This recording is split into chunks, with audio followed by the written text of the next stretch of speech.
మీకు చాణక్యుడు తెలుసు కదా! అర్థశాస్త్ర రచయిత, మౌర్య చంద్రగుప్తుని గురువు, ఆయన ఆస్థానంలో ప్రధానమంత్రి, తక్షశిల విశ్వవిద్యాలయంలో అర్థశాస్త్ర విభాగానికి అధిపతి. ఆయన్నే కౌటిల్యుడు, విష్ణుగుప్తుడు అని కూడా అంటారు. ఒకసారి ఓ గ్రీకు రాయబారి ఆయన్ని కలవడానికొచ్చాడు. చాణక్యుడు సాధారణ పూరుగుడిసెలో ఉండడం చూసిన ఆ రాయబారి, మౌర్య చంద్రగుప్తుని మంత్రి పూరుగుడిసెలో ఉండడమా అని ఆశ్చర్యపోయాడు.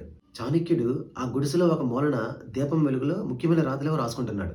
అప్పుడే వచ్చిన గ్రీకు రాయబారిని చూసిన వెంటనే చాణక్యుడు ఆ దీపాన్ని ఆర్పివేసి మరో దీపం వెలిగించి, "రండి కూర్చోండి. మీరొచ్చిన పనేమిటో చెప్పండి" అన్నాడు.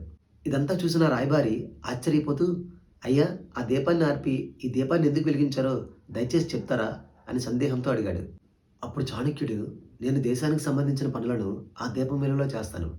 ఆ దీపం నూనె ఖర్చులను రాజుగారి ఖజానా భరిస్తుంది. ప్రస్తుతం మీరు నాతో వ్యక్తిగతంగా సొంత విషయాలు మాట్లాడడానికొచ్చారు. అందుకని ఆ దీపం ఆర్పి ఈ దీపాన్ని వెలిగించాను. ఈ దీపం వెలుగులో మనం ఎంతసేపైనా మాట్లాడుకోవచ్చు. ఎందుకంటే ఈ దీపం నూనె నా జీతం డబ్బుతో కొన్నాను" అని వివరణ ఇచ్చాడు. చాణక్యుని నీతికి, దేశభక్తికి ఆ గ్రీకు రాయబారి ఆశ్చర్యపోయాడు. చూసారా? పదవిలో ఉంటే ఆ పదవి మన ఎదుగుదలకు ఎలా ఉపయోగపడుతుందో, మనకు ఎటువంటి సౌకర్యాలు కల్పిస్తుందో, మన అవసరాలను ఎంతవరకు తీరుస్తుందో అని చాలామంది అనుకుంటారు. ఇంకొందరైతే విలాసాలు కూడా దర్జాగా అనుభవిస్తారు. కానీ ఎంత చిన్న చిన్న విషయాల్లో కూడా నీతిగా, నిజాయితీగా ఉంటూ ఆ పదవికే ఉన్నతి తెచ్చిన చాణక్యునికి, చాణక్య నీతికి మనం సెల్యూట్ చేయకుండా ఉండలేం. మీకు ఈ వీడియో నచ్చిందనుకుంటాను. నచ్చితే లైక్ చేయండి, షేర్ చేయండి. మీ అభిప్రాయం కామెంట్ చేయండి. మరిన్ని అద్భుతమైన వీడియోల కోసం నా ఛానల్ సబ్స్క్రైబ్ చేయండి.